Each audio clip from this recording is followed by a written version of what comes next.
কুরবানি সংক্রান্ত কিছু জরুরি মাসাইল। মাওলানা মুহাম্মদ ইয়াহিয়া। কুরবানি একটি গুরুত্বপূর্ণ ইবাদত। এটি আদায় করা ওয়াজিব। সামর্থ্য থাকা সত্ত্বেও যে ব্যক্তি এই ইবাদত পালন করে না তার ব্যাপারে হাদিস শরীফে এসেছে, যার কুরবানির সামর্থ্য রয়েছে কিন্তু কুরবানি করে না সে যেন আমাদের ঈদগাহে না আসে। মুস্তাদরাকে হাকিম, হাদিস 3519, আত-তারগিব ও আত-তারহিব 2/155। কার উপর কুরবানি ওয়াজিব? মাশাআল্লাহ, প্রাপ্তবয়স্ক, সুস্থ মস্তিষ্ক সম্পন্ন প্রত্যেক মুসলিম নর-নারী যে 10 জিলহজ ফজর থেকে 12 জিলহজ সূর্যাস্ত পর্যন্ত সময়ের মধ্যে প্রয়োজনের অতিরিক্ত নেসাব পরিমাণ সম্পদের মালিক হবে তার উপর কুরবানি করা ওয়াজিব। টাকা পয়সা, সোনা রূপা, অলংকার, বসবাস ও খোরাকের প্রয়োজন আসে না এমন জমি, প্রয়োজন অতিরিক্ত বাড়ি, ব্যবসায়িক পণ্য ও অপ্রয়োজনীয় সকল আসবাবপত্র কুরবানির নেসাবের ক্ষেত্রে হিসাবযোগ্য।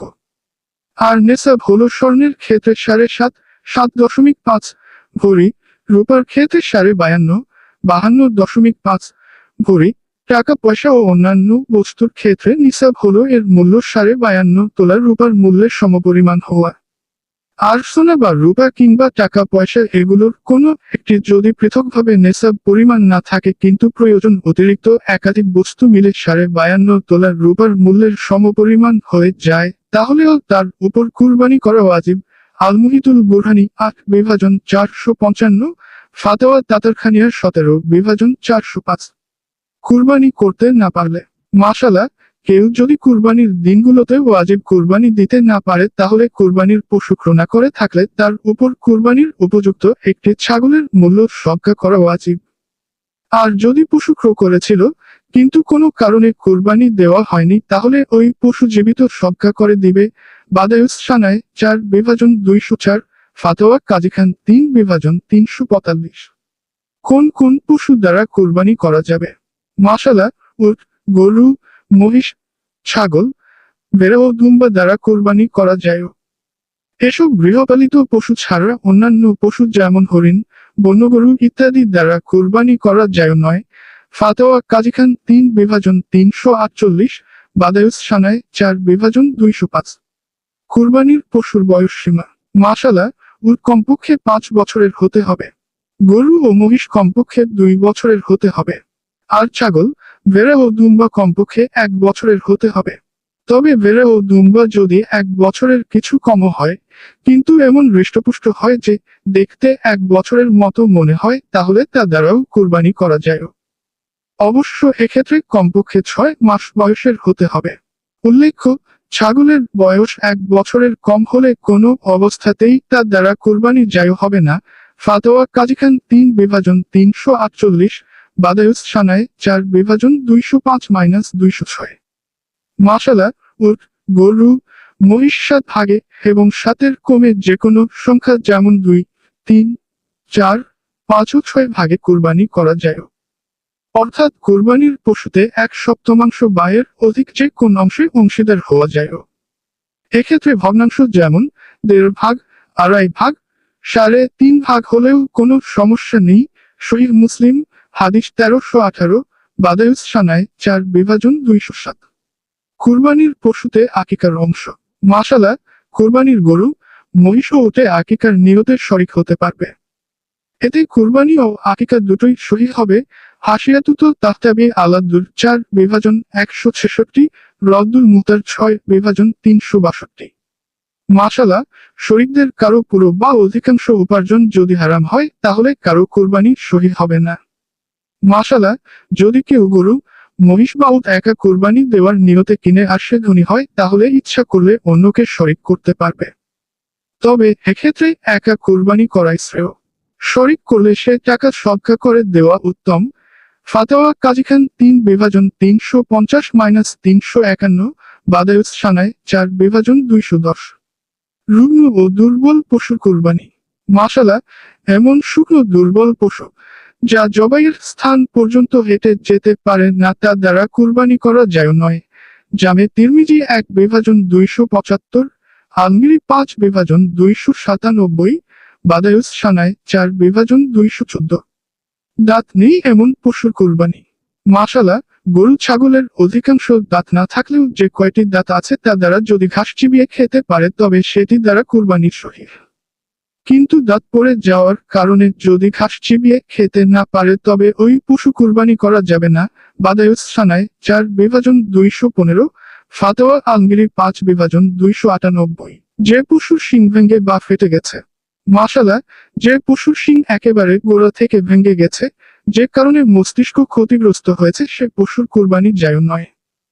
কিন্তু শিং ভাঙার কারণে মস্তিষ্কে যদি আঘাত না পৌঁছে তাহলে সেই পশু দ্বারা কুরবানি জায়েজ। তাই যে পশুর অর্ধেক শিং বা কিছু শিং ফেটে বা ভেঙে গেছে বা শিং একেবারে উঠেনি, সে পশু দ্বারা কুরবানি করা জায়েজ। জামে তিরমিজি 1/276, সুনানে আবু দাউদ হাদিস 388, বাদায়ুস সানায় 4/216, রদ্দুল মুতার 6/324, আলমগীরি 5/297। কান বা লেজ কাটা পশুর কুরবানি। মাশাআল্লাহ, যে পশুর লেজ বা কোনো কান অর্ধেক বা তারও বেশি কাটা সে পশুর কুরবানি জায়েজ নয়। আর যদি অর্ধেকের কম হয় তাহলে তার কুরবানি জায়েজ। তবে জন্মগতভাবেই যদি কান ছোট হয় তাহলে অসুবিধা নেই।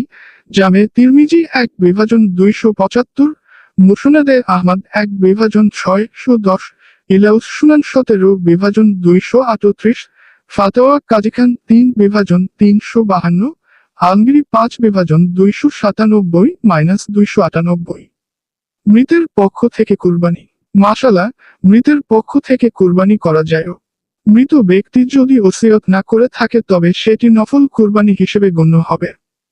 কুরবানির স্বাভাবিক গোশতের মতো তা নিজেরাও খেতে পারবে এবং আত্মীয় স্বজনকেও দিতে পারবে। আর যদি মৃত ব্যক্তি কুরবানির ওসিয়ত করে গিয়ে থাকে তবে এর গোশত নিজেরা খেতে পারবে না। গরিব মিসকিনদের মাঝে সদকা করে দিতে হবে।